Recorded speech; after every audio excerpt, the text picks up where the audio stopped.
Bored of living on Earth? Don't worry, we got you. Let's start building something interesting in space. We already have a space station, but is it possible to build a planet from scratch?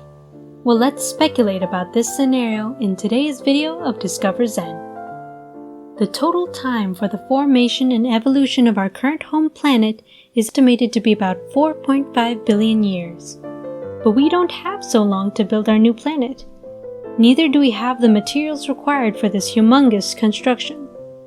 We can go to our nearest asteroid belt in between Mars and Jupiter to extract as many materials as we can, but even all the asteroids combined would not be enough to build something livable for humans.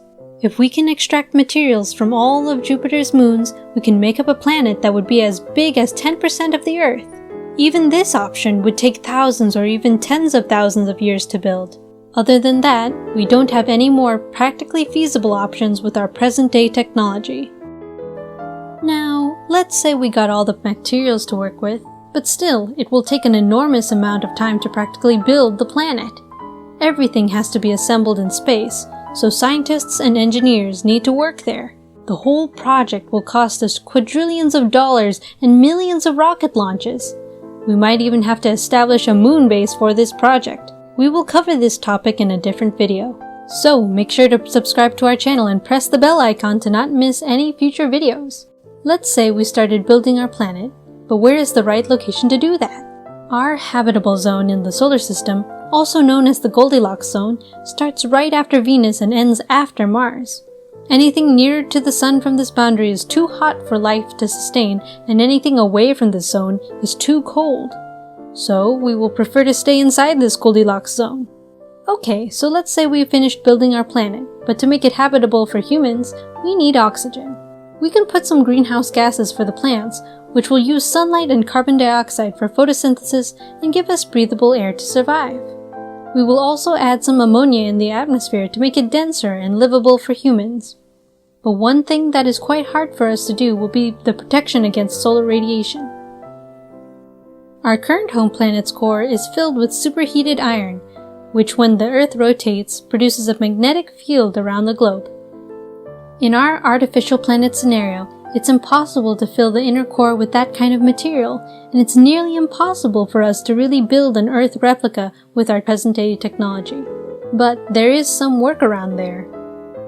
NASA already proposed an idea to build an artificial magnetic field around Mars using satellites. So, when that idea can be implemented practically in the future, then we will be able to use that concept for our artificial planet. Moving on. Gravity similar to Earth is essential for the long-term living of humans. If we don't have one Earth G on the planet, we will have to deal with multiple medical issues similar to what astronauts experience in International Space Station, such as bone mass loss and low blood pressure. The artificial planet would need to rotate to produce gravity via centrifugal force outwardly along its equator. This also allows the planet to have day-night shifts.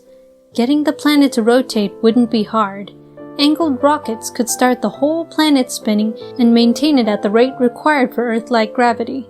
The rockets would not need to continuously fire because the planet is spinning in space, so there's nothing there to slow it down. Do you think that the idea is super cool, but it needs too much technological development, and it's impossible that humans will try this big in the 21st century?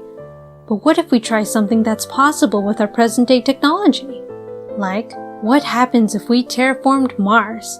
Well, that sounds like a different scenario to speculate on DiscoverZen.